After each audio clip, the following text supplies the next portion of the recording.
Hi there. My name is Stuart Schlossman, President and founder of MS Views and News. I'm also an MS patient. I wanted to do a series. It's a 4-part series. It's called Learn About MS Care. And our first segment of this series is Infusion Therapy. It's about the infusion process. And this program tonight is sponsored by Bristol-Myers Squibb and TG Therapeutics. Bristol-Myers Squibb has the medication called Supposia, and TG Therapeutics has the medication called Priumvi. And so they are our sponsors for tonight. And tonight's speaker, we have Dr. Ben Thrower. Let's take it away. Good evening, and thank you for joining us. My name is Ben Thrower. I am a neurologist and the medical director of the Andrew C. Carlos MS Institute at Shepherd Center in Atlanta. And we're going to embark upon a little adventure doing something different. I think this series will be informative and hopefully entertaining to you. So we're going to sort of look in this series at different parts of a comprehensive MS center, starting with infusion centers. So when we say a comprehensive MS center, what we mean is a center that has all the different sort of healthcare providers that a person with MS might need. MS is incredibly complex. It varies from one person to the next, and what sort of healthcare team one person with MS needs might vary depending upon just their needs and what they're dealing with. We also like to use the term integrated. So ideally, those pieces of the puzzle, your healthcare team, are all communicating well with each other, meaning that they're integrated. So we're going to cover several different sort of aspects of infusion centers. We're going to talk about why might your healthcare provider choose an infusion for you. We're going to talk about all of the different infusion options that are out there.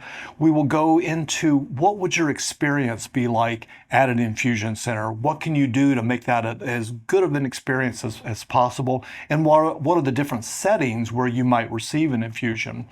We can never talk about the good of medications without also talking about potential side effects and safety issues. And then we'll wrap up with some maybe alternative dosing. So most of these medications have a standard way that they might be dosed, but we like to custom tailor our medications to your individual needs. So we'll talk about some of those issues as it relates to different infusible medications. So when we think about why might your healthcare provider choose an infusible medication, an IV medication for you, it really speaks to the different paradigms of how we manage multiple sclerosis. There are sort of two schools of thought on how we use disease-modifying therapies. On one hand, we have what we call escalation therapy. This means your healthcare provider might pick a medication that is modestly effective, but has a really good safety profile. And perhaps you do wonderfully on that medication. You have no relapses, no new lesions on MRI, no progression of disability. And if so, you stay on that medication.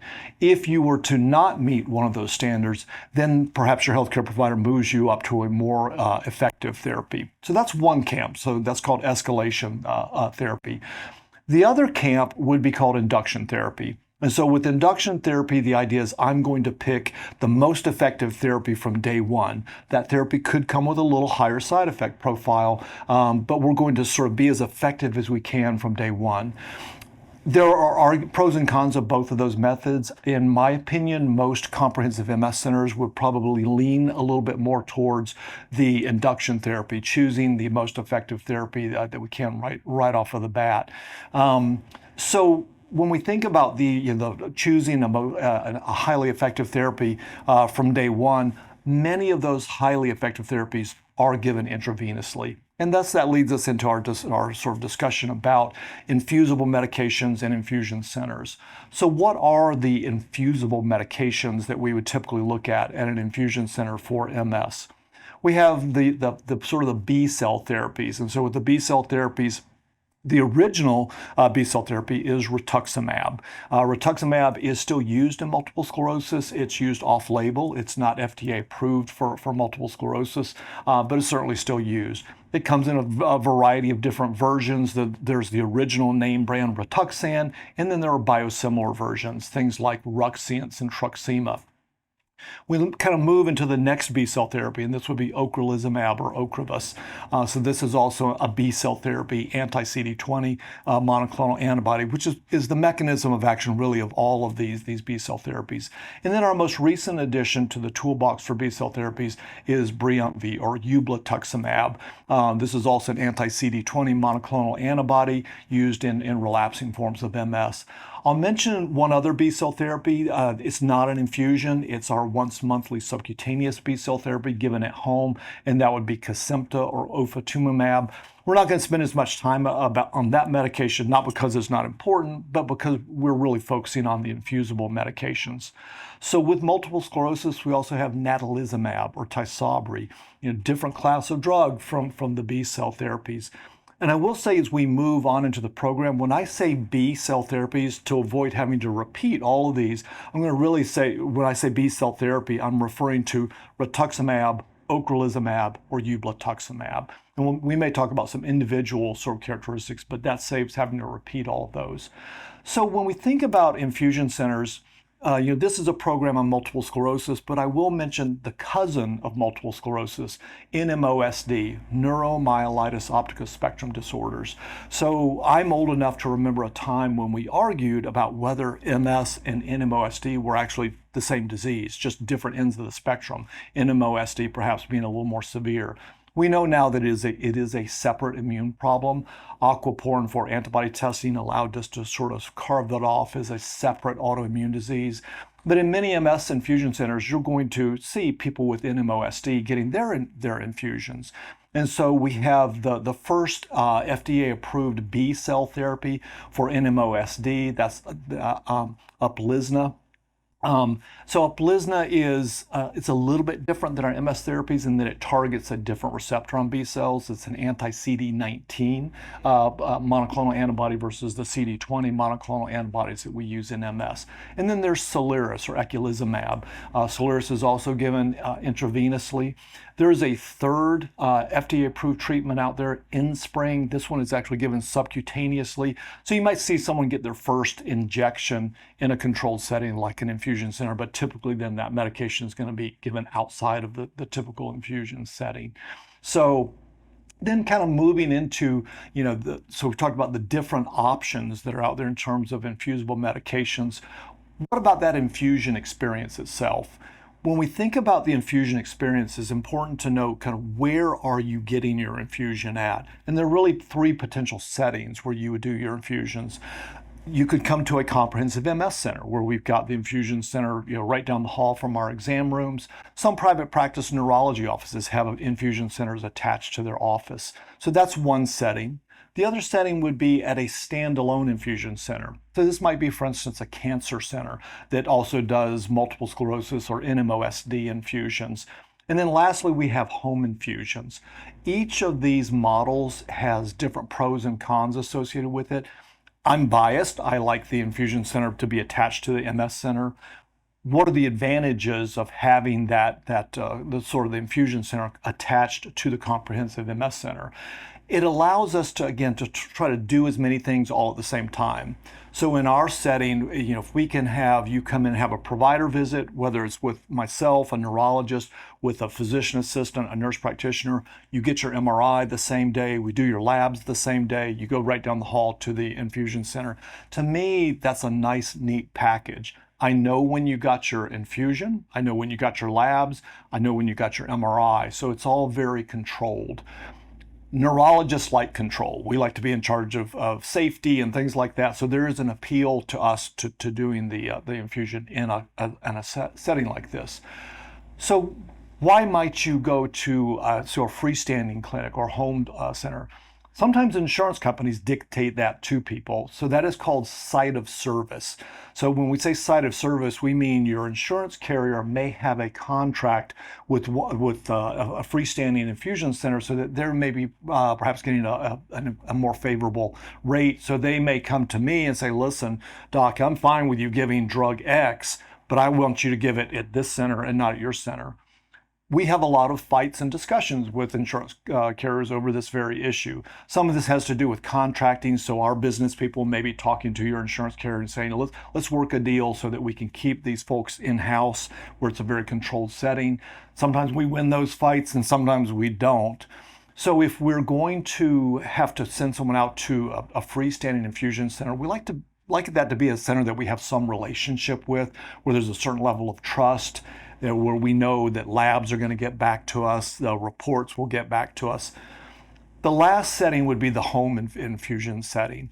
I would say this is probably, personally, this is my least favorite. What's the advantage of the home setting? Well, certainly convenient. You have the nurses coming to you and doing the infusions.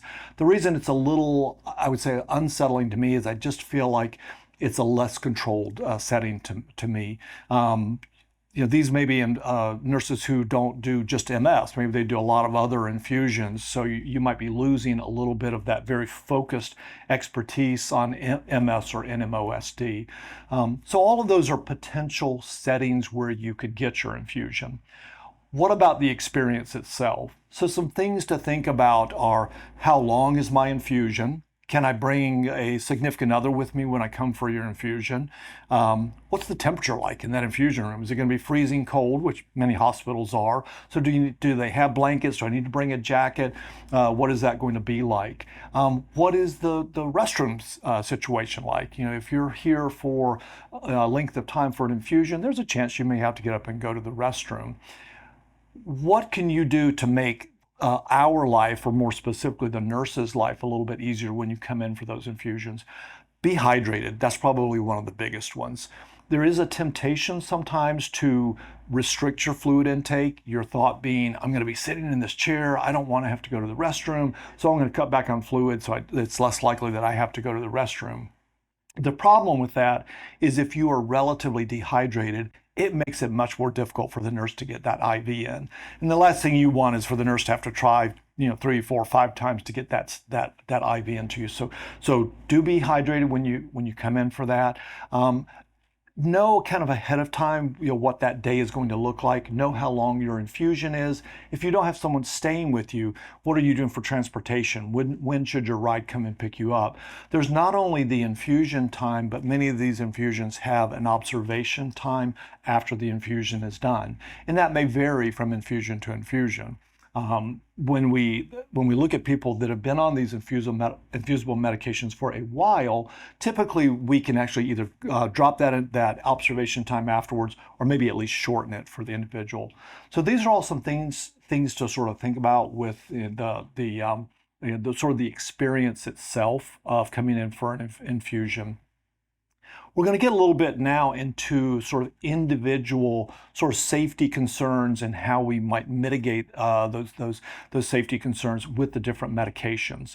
So with B-cell therapies, again, this is going to be your rituximab, ocrelizumab, and your new ublituximab. So with these medications, there are some things that we have to think about before we put you on one of these medications. You cannot have active hepatitis B, so we're going to do screening for that.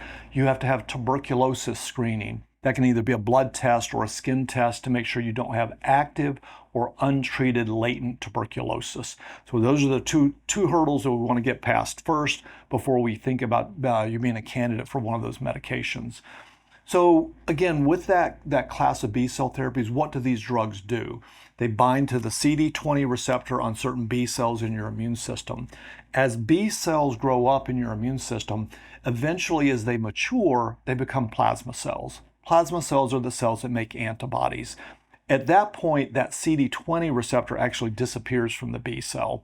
So your B cell therapies are targeting a certain population of not completely mature B cells and actually targeting them for elimination. So one of the nice things about this class of drugs is we can actually do a blood test and show that this medicine is doing exactly what it should do in your immune system. So what we like to do is we do blood counts with each infusion. We do liver function studies with each infusion. We do something called quantitative lymphocyte subsets. So this is going to break your lymphocytes down that we see in your blood count into the individual classes, the B cells and the T cells. So we like to think of these B cell therapies, the anti-CD20 monoclonal antibodies, as being very specific to B cells. In reality, many things in the human immune system are not quite, isolated to one type of cell. There are certain T cells in your immune system that do express CD20 receptors. So that means that even though we think of these drugs as B cell therapies, they can be a little bit T cell therapies. We don't want them to affect T cell levels. So when we do these quantitative lymphocyte labs, what we're doing is making sure that the B cells are low. They should be. That's the way the drug works. The T cells should not be low. So when we look at your CD4 and CD8 counts as a measure of two of the important classes of T cells, those should be normal. When we look at your B cells, one of the things that some people get a little confused over is on that lab test, it's going to say CD19. Well, I just told you that this is an anti-CD20 monoclonal antibody. Why are we measuring CD19?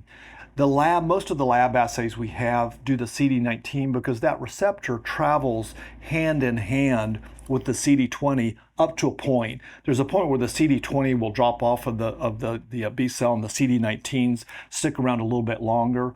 But the way these labs are set up, I can only suspect that it's an easier assay to do for the labs. So we do CD19 counts as a surrogate marker of what your CD20 cells are doing. So if you look at your labs and you're on one of these B cell therapies, your CD19 count should be 0 or close to it. Again, that's the way the drug works. The last thing that we look at as a measure of an immune marker of how effective these drugs are and what they should do and shouldn't do are your antibody levels. So IgG and IgM. So we don't want IgG and IgM levels to drop, at least not drop significantly.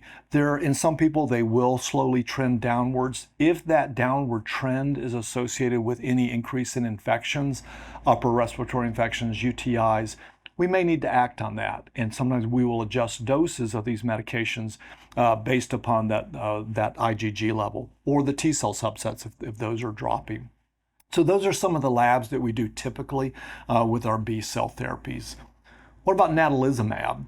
So natalizumab or Tysabri, really there's one significant side effect that we think of, and that's PML, progressive multifocal leukoencephalopathy. PML is a brain infection. It's serious. It can be fatal. There is no treatment for PML. I tell the individuals with MS that we work with that the way we want to deal with PML is to never see a case of PML. We want to do everything we can to appropriately select individuals for Tysabri and then do appropriate monitoring. PML is caused by JC virus. JC stands for John Cunningham. That was the first person identified with this infection. JC virus is ubiquitous, meaning it's everywhere. And some people have described it as the perfect virus. Perfect meaning that in the normal state, it uses us as transportation and doesn't hurt us. So most human adults carry JC virus. It lives in our kidneys, we excrete it in our urine, somebody else picks it up, and it just goes around and around and doesn't typically cause any human illness unless you are immunocompromised. So JC virus does have the potential to become what we call neurotrophic. Neurotrophic means that it would like to leave the kidneys where it normally lives and actually go to the central nervous system where it shouldn't be. The normal human immune system is not going to let that happen. If your immune system is somehow compromised, chemotherapies, certain immunosuppressant drugs, AIDS, if you have HIV that has compromised your immune system, then you can let that virus actually travel unimpeded by the normal human immune system from kidney to brain, and that's what PML is. So when we think about the journey of Tysabri or natalizumab, back when the drug was first FDA approved, within a couple of months we saw the first 2 cases of PML. Back in those days, we had no JC virus antibody testing. We had no way of testing to see if you carried this virus in a way that could potentially be harmful.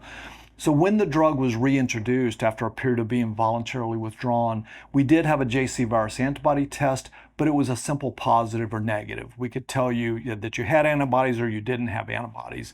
We're now on version 2.0. And with version 2.0 of the JC virus antibody test, we actually get an index value. We get a numeric value and lots of data. has been collected over the years to sort of give us a sense of what these numbers mean. Technically, anything above 0.4 on your JC virus antibody index is positive. But what we know from all of these years of data is that there's a group of individuals between 0.4 and 0.9 who are technically positive, who really don't have much different risk than someone who's negative. So having the index value has opened up Tysabri, natalizumab treatment, to a group of individuals who are low positive, who still have a very low risk of PML, that we may have excluded in the past when we only had a test that was positive or negative. So above 0.9, you start seeing some risk of PML. Other things that could increase your risk of PML are things like prior immunosuppressant exposure. Maybe you've been on Cytoxan or cyclophosphamide years past, or maybe way back in the day you were on mitoxantrone. That does change the risk-benefit ratio with natalizumab. By FDA guidelines, you should have JC virus antibody testing every 6 months. We like doing it every 3 months. Sometimes if the numbers are changing, we may even start doing it monthly just to look for any trends that might be concerning or might prompt a change in treatment. We also do blood counts and liver function studies on a regular basis with Tysabri or natalizumab. So those are the labs that we like to get. I will say from personal experience, one of the concerns I have about our Tysabri patients going outside of a comprehensive MS center is sometimes we have trouble getting the appropriate lab testing, specifically the JC virus antibody index. There is another blood test out there called JC virus PCR. When we do the antibody test, we're checking for antibodies. The PCR test is actually checking for the virus itself. It's not the correct test. It's not free, unlike the JC virus antibody index, which Biogen pays for. This JC virus PCR tells us nothing about your risk of PML. It is unhelpful. It is billed to your insurance company, or you may get a bill for a copay. So we want to make sure you're getting the appropriate test. And I will say we've done battle with some infusion centers trying to get them to draw the appropriate lab test, because really it is the JC virus antibody index that lets us pick appropriate individuals for Tysabri and then continue using the drug appropriately. Can't emphasize enough how important that blood test is. So those are some of the lab things that we think about with safety.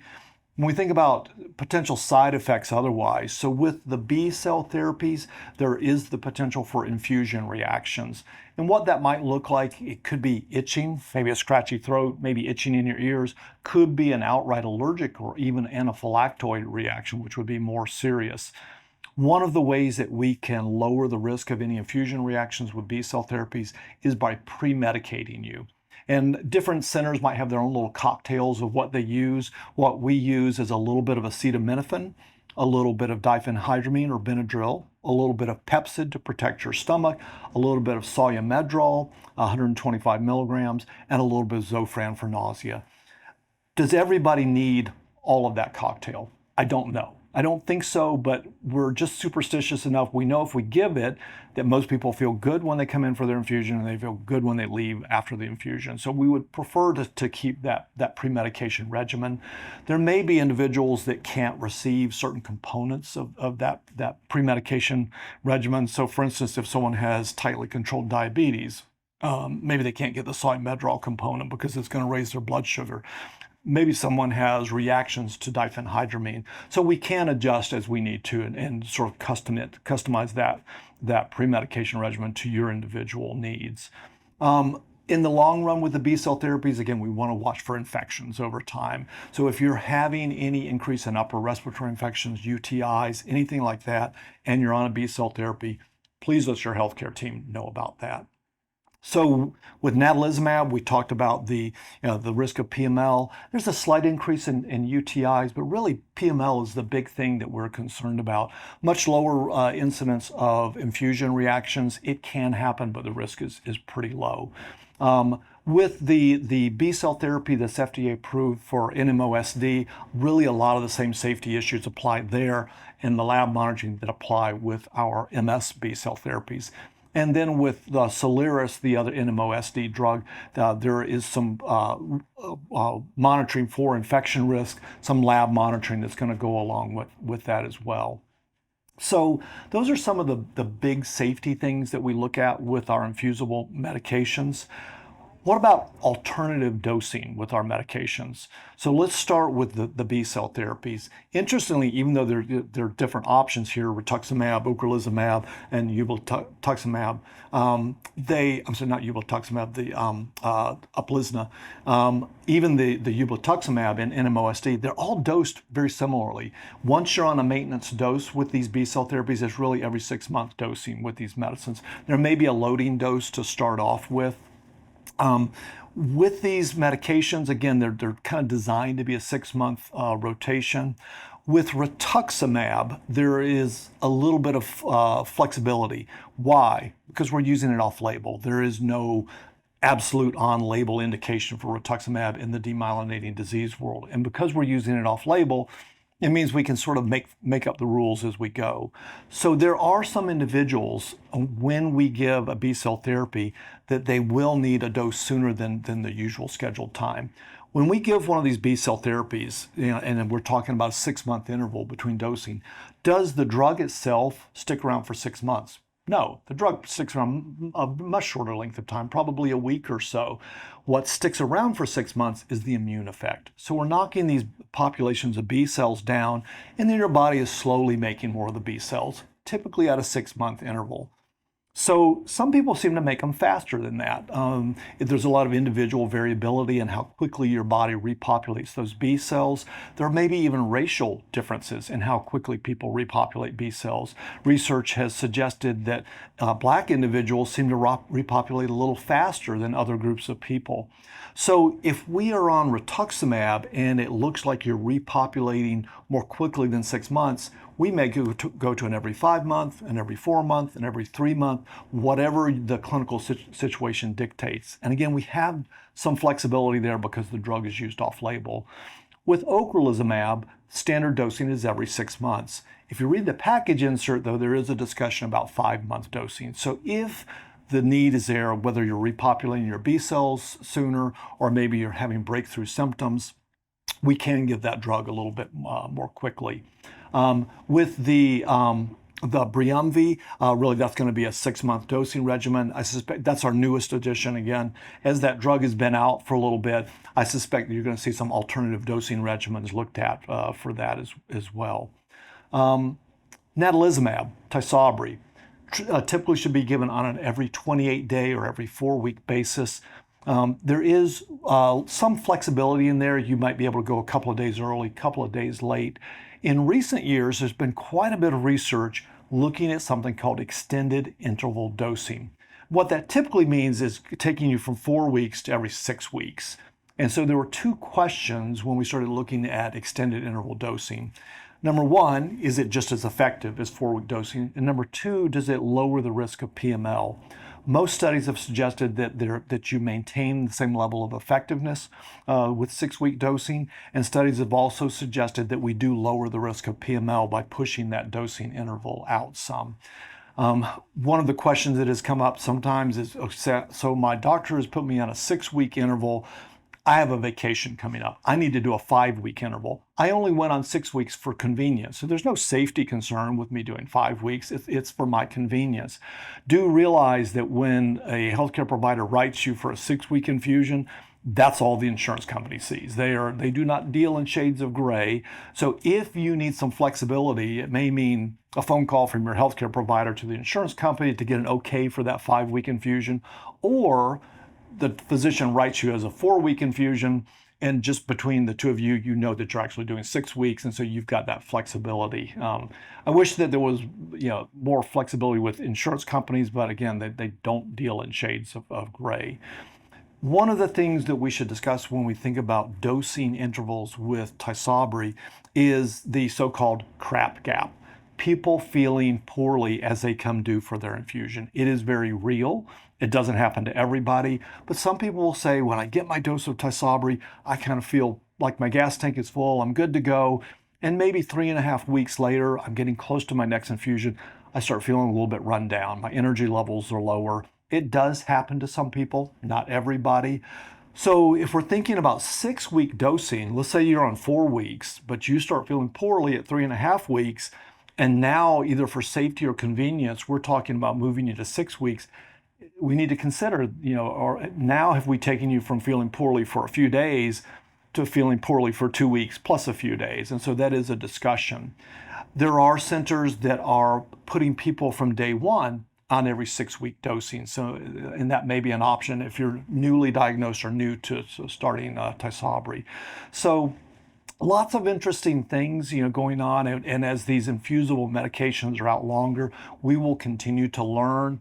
We'll improve the safety. We'll improve how the medications are given.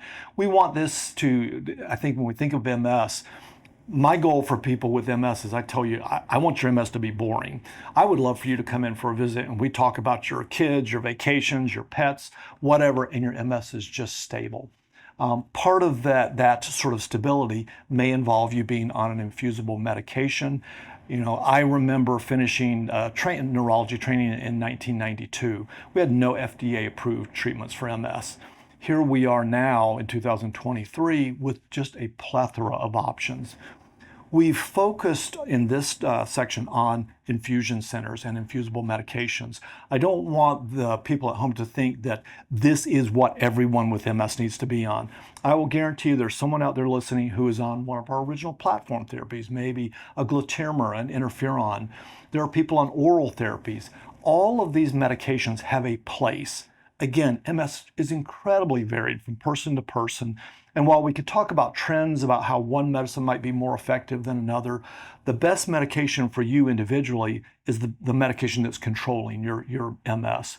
Our goal with any of these medications, whether it's injectable, oral, intravenous, is we would like no relapse, no progression of disability, no new MRI lesions, and we want you to be happy with the drug. You're tolerating it, it fits your lifestyle.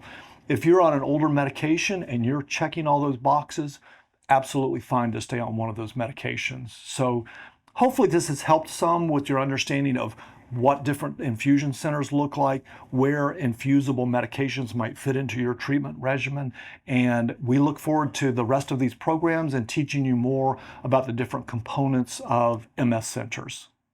So going forward with tonight, again, I want to thank TG Therapeutics and Bristol-Myers Squibb for sponsoring today's program. I know people have questions about multiple sclerosis, but we want to try to keep this, though, relative or relevant only to what the topic is of the program. And tonight's program topic, as you heard, was infusions, or the infusion therapy process and multiple sclerosis, and also added in was neuromyelitis optica spectrum disorder, which is NMO or NMOSD.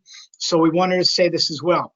All right, let me get into the questions. All right. So one of the things that you mentioned, which is no longer the case now, is you said the last kid on the block that's now in infusion therapy was Briumvi. But as of a week and a half ago, we had another infusion medication brought out, FDA approved, and that is Tyruko, I think it's called. And it's the biosimilar by Sandoz. Okay, so they're now the newest kid on the block, and that is a biosimilar.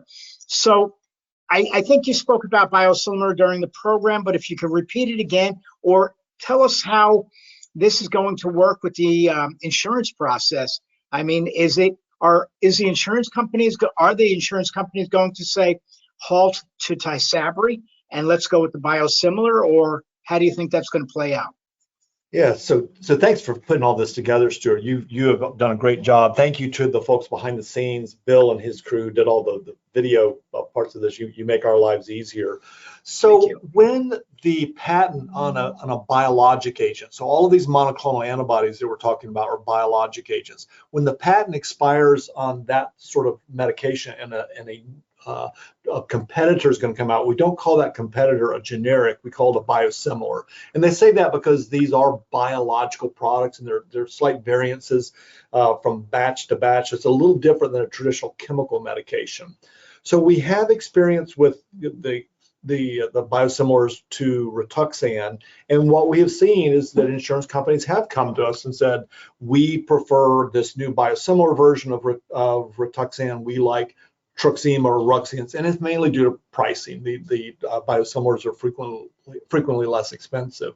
So we, as you mentioned, we do now, as of last week, have FDA approval of the biosimilar to Tysabri. So we've got a new version of natalizumab. We think in terms of it truly being available, it won't be till sometime in 2024. When the FDA approves a biosimilar, depending upon how they think about it, they can just do laboratory assays and say, okay, we think the two molecules look the same, or they can require the biosimilar manufacturer to actually do a head-to-head trial in humans. With this new natalizumab biosimilar, there was a good head-to-head trial.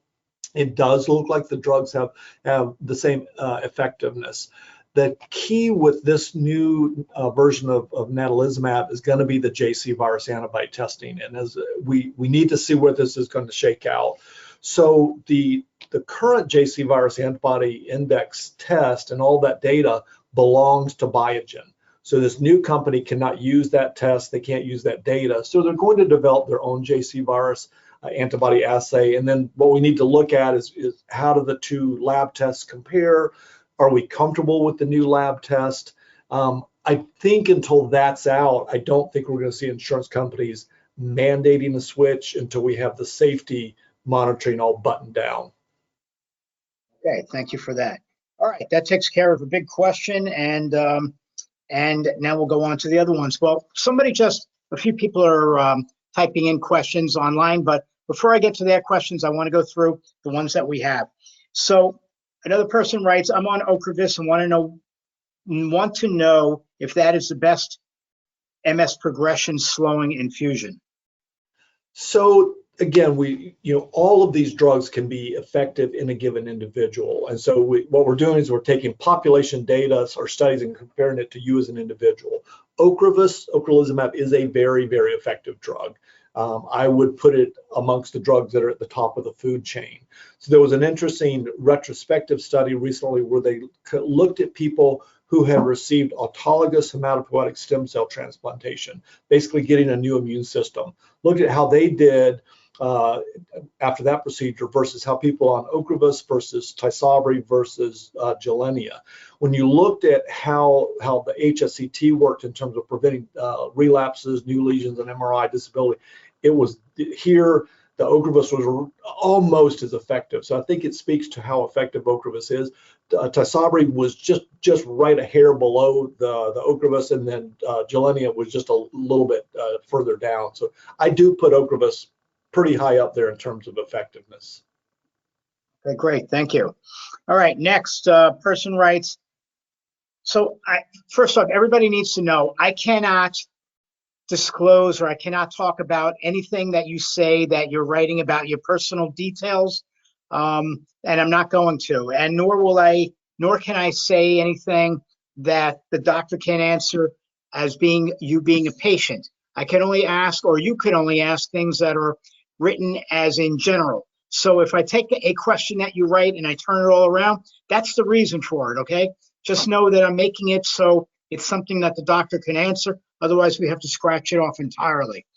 All right, so a person writes that they're one of the first patients to receive the Briumvi therapy in their area, and they want to know what you think about this new medication. Let's go with that first. Yeah, so Briumvi looks wonderful. So the ublituximab it's an anti-CD20 monoclonal antibody. I think it's going to be right up there with Ocrevus in terms of effectiveness. It is a faster infusion once you're up and running with it, so that can be appealing. Yeah, I think it's going to be a great tool to have in the toolbox. In theory, it should be priced lower than Ocrevus is. A lot of times you and I, me as a healthcare provider, you guys as individuals living with MS, we may not always be privy to all what's going on behind the scenes with how insurance companies contract with different drugs and whatnot. So, but in theory, the Briumvi should be priced lower than the Ocrevus is. So again, we welcome it to another tool to have. Great, thank you. And a person writes, at what age do you think a person should stop getting infusion therapy? Yeah, so that's one of the $1 million questions in the MS world. So as we get older, our immune systems do calm down. If you have an autoimmune condition that's driven by a relatively overactive immune system, a little calming is a good thing. So at some point, can you come off of your disease-modifying therapy? Probably. There is data out there recently from the DISCO MS trial, discontinuation MS trial, but that one didn't really look at patients on infusibles. That was more the platform therapies, your interferons and gluteramine. So it helped us in making that decision. I think it's a little harder with the infusions. I do think people can come off at some point. I wish we had a blood test that could let us say, yes, Mrs. Smith is there, she can come off of this drug. So it is a discussion between your healthcare team and you. Things that we need to consider are how stable has your MS been? Are you having side effects with the drug? Is there any risk to your health from staying on the medication? Is there any financial hardship from being on the medication? And putting all those things together, hopefully we can come up with a plan for when you can come off of one of these infusible medications. Okay, thank you for that. Another person is asking, can Ocrevus be moved to like 5-month dosing to avoid the crap gap? Yeah, so as we mentioned in the recording, so in the product information for Ocrevus, there is discussion of 5-month dosing. We do it all the time with rituximab, again, because it's off-label. 5 months is as soon as we can go with Ocrevus based upon the product information. I think you're going to have a big fight with an insurance carrier if you try to go sooner than 5 months. Whether you can go to 5 months is not just an insurance financial issue. It also is a matter of your individual immune system. So to be able to go from 6 months to 5 months, we're going to need to look at your immune markers. What are your B cells, your T cells, your IgG levels go?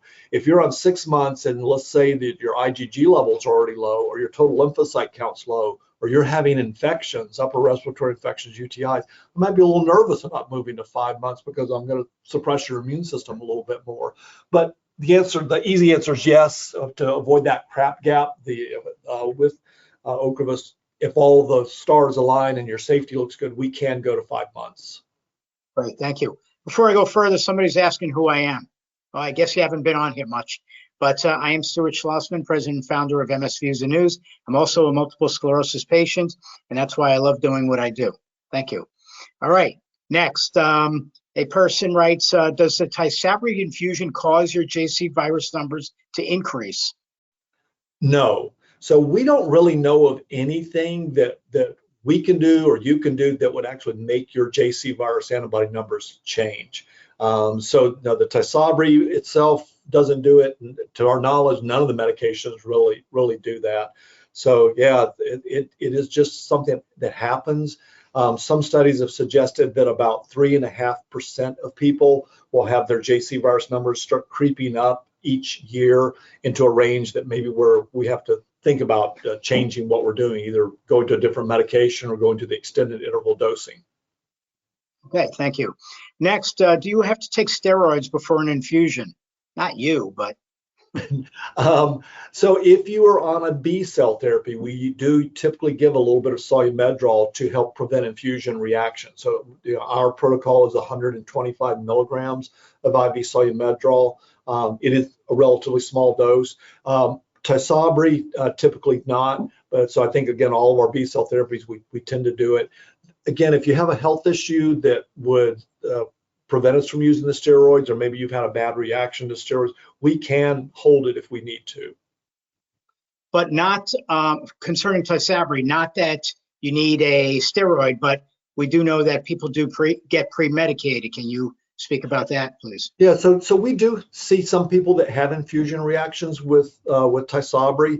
Typically, if you're having infusion reactions with Tysabri, I think slowing down the infusion is something important. We do that with B cell therapies also.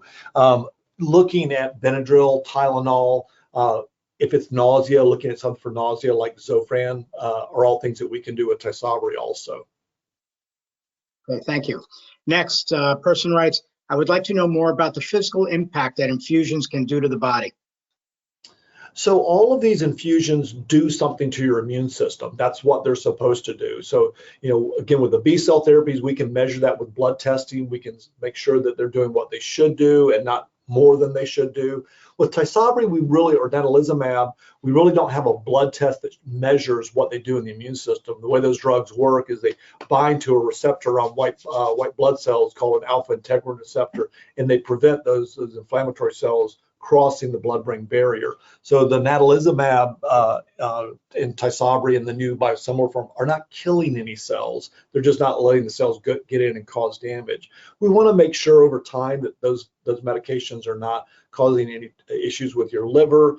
Sometimes with liver function problems, it may not be a medication, it may be the medication. So frequently people with MS are not just on one medicine like an infusion, they're also on things to manage symptoms or on drugs to manage other health issues. So sometimes it may be that all of those drugs trying to be metabolized through the liver that can be an issue for someone. So we do like to look at just your total blood count with all of these infusions and your liver function studies, and then the immune markers that are specific to that drug. Okay, thank you. Next, the person writes, I currently infuse rituximab for 3 years. I've been on Copaxone, Evangeline, Gilenya, and Tysabri, stopped after anaphylactic response. Where would I go to now if I wanted to make another change? So if a person is on rituximab and they're doing great, they tolerate it, they're having good control of their MS, there's no time limit really on any of these medications, rituximab included. If someone were to start having infusion reactions with rituximab, you certainly could move to one of the other B-cell therapies. So for instance, Ocrevus is a fully humanized antibody, whereas rituximab is part mouse, part human. So in theory, Ocrevus looks more like a human antibody. You would tolerate it better. You could go to the new drug, Briumvi, if you were having infusion reactions with the rituximab. And I would expect that people are probably going to tolerate that when maybe they couldn't tolerate the rituximab. Again, not an infusion, but in the B-cell therapies, you do have the Kesimpta, ofatumumab. That's the once-a-month subcutaneous injection, and people may tolerate that even if they didn't tolerate the rituximab. Looking at it, I can't remember if he or she mentioned natalizumab. That would certainly be an option if the JC virus numbers were appropriate. And then sometimes we do have to step outside of the infusibles. There's the medication Mavenclad, cladribine, which is an oral drug, but it is certainly a very effective oral drug, and we have people that would move to that medication. All right, thank you for that. So being that rituximab and ocrelizumab are very similar, why would a doctor put one on one rather than the other? And or since Ocrevus is FDA approved for MS, why are they using rituximab? Yeah, so some people are on rituximab because they started it before we had Ocrevus, so they're kind of grandfathered in. We were using that as the original B-cell therapy. If they're doing fine with it, we may just leave them on it. Some people are on rituximab because their insurance company tells them they cannot have one of the other B-cell therapies. Some of Kaiser, for instance, in our area, really prefers that people be on rituximab, and it's almost impossible to get them on Ocrevus. I have not seen their policy on Briumvi, but I would suspect they're going to, again, prefer one of the rituximab drugs. And it's purely about cost. I mean, the rituximab in the form of Rituxan and then the biosimilars, they are less expensive than Ocrevus or Briumvi. So typically that's going to be one of the reasons. I can see people maybe looking at rituximab just because of the dosing flexibility, because you can give it more frequently, but it's usually going to be because they started it before there was Ocrevus or their insurance company dictated that they have to be on it. Okay, thank you. All right, a person writes that they live in Arizona. Yay! By the way, Arizona person, we, MS Views and News, will be in your area on what day? We'll be there on October 24th doing a program in Scottsdale. So hopefully we can get to see you there. All right, anyway, this person writes, I'm currently taking Ocrevus. I've been on this medication since 2018. I am very interested in getting the infusions at home. I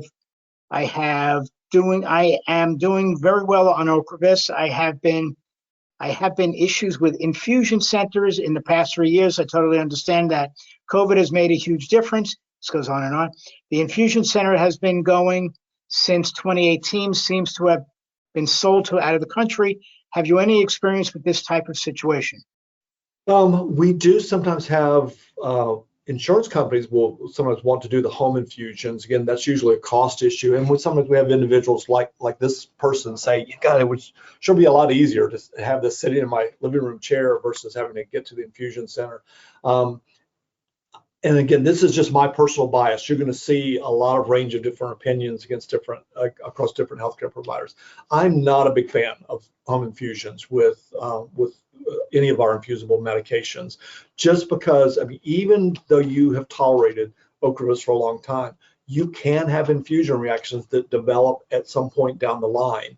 It's a lot easier for a nurse to walk down the hall and grab a healthcare provider that they know and is in the same area and say, this person is having issues, what do we do? And I can make a decision immediately, give more medications, change the infusion, whatever we need to do, versus that home nurse having to call somebody and you find them to get those orders. I'm not trying to disparage home infusions. Again, I get the appeal to them, but that's just my bias is if I can, I would prefer to keep it at the infusion center. If the person's doing well on a B-cell therapy and it's really, really difficult to get into a infusion center, then maybe a person you want to look at Kesimpta or ofatumumab.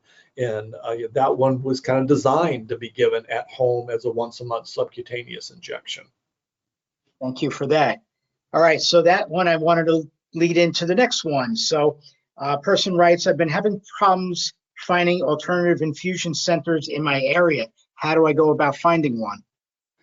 I would start off with whoever your insurance company is. I mean, they should have a list of preferred providers because, when you're doing it on your own, you may find somewhere that's close by and it sounds wonderful and they've got a great reputation. But if your insurance company doesn't cover it, it's not in their network, it may not be accessible to you. So I would strongly encourage you to call your customer service folks and see what your different provider options are in your area.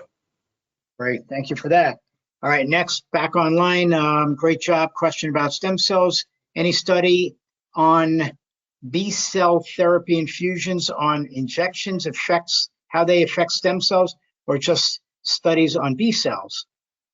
So there's a lot of interest in B cells in general in MS. So for years, all of our focus in MS was on T cells, T cells, T cells. Our animal model for multiple sclerosis, experimental allergic encephalomyelitis, is really more of a T cell model than anything else. But we know B cells do play a huge role in MS. There may be individual differences in how your MS works immunologically. There may be people whose MS is more T cell driven versus B cell driven. Hopefully someday maybe we'll have the technology to sort of dial in on that and tell you how your individual MS works. But we do know that B cells are important. So right now we have our certain crop of anti-CD20 monoclonal antibodies on the horizon. We have a new wave of drugs right around the corner called BTK inhibitors, Bruton tyrosine kinase inhibitors. Those work on B cells through very different pathways. They're oral medications. It is very possible that we may have the first of those FDA approved within a year. So we'll have another way of attacking B cells in people with MS. All right, thank you for that. Next one writes, is Mavenclad a B cell or a T cell inhibitor? And is it a comparable DMT replacement for Tysabri? So they're very different. So Mavenclad or cladribine really hits both B and T cell populations. And if we think about something like HSCT, hematopoietic stem cell transplantation, as maybe being something that reprograms your immune system, you're knocking certain cells back, you're letting them come back in a less angry state. You could argue that Mavenclad kind of works that way also, just in a much less aggressive fashion. I would say, as we've seen Mavenclad out more and we collect more safety data on it, it is certainly a nice thing to have in the toolbox. It really is very different from anything else we've got out there.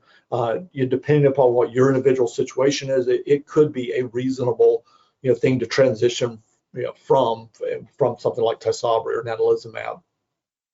Okay, thank you for that. We have just 2 questions remaining, and the first one is, how do I know which treatment option would be best for me?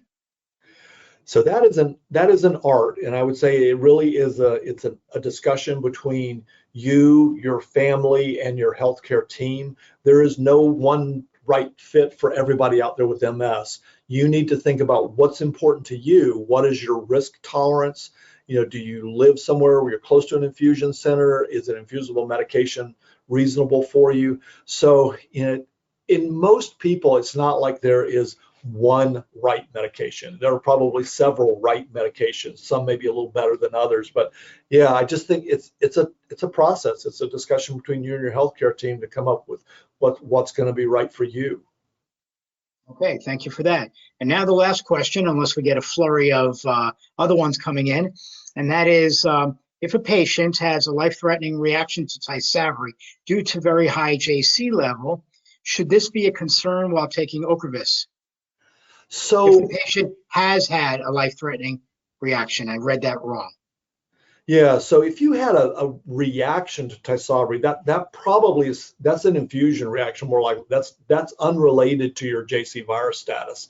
So there are people that develop something called neutralizing antibodies to Tysabri, where they can actually have an infusion reaction with it.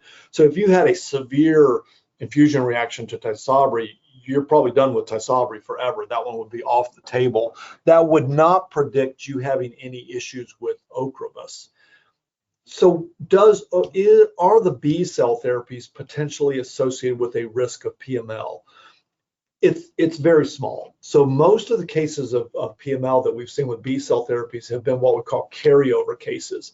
Someone is on Tysabri, they have high JC virus antibody levels, they've got PML risk, the Tysabri is discontinued, the Ocrevus is stopped, and we realize when you stop Tysabri, your PML risk really doesn't go back to something low for about 6 months. So there's a window when you're off of Tysabri that if someone started a B cell therapy and you develop PML, it's probably not the B cell therapy. It's probably the hangover effect or the carryover effect from the Tysabri. There have been a handful of cases of PML with B cells therapies all by themselves, but it's very, very unusual. Okay, thank you for that. And I do want to thank you for being part of this series and helping to make it actually happen. And of course, again, I want to thank our sponsors for tonight, Bristol-Myers Squibb and TG Therapeutics. We could not have done this without you. And again, doctor, thank you very much. And now you get to go home for the night. Have a great night, everybody. Thank you again. Bye-bye. Thank you.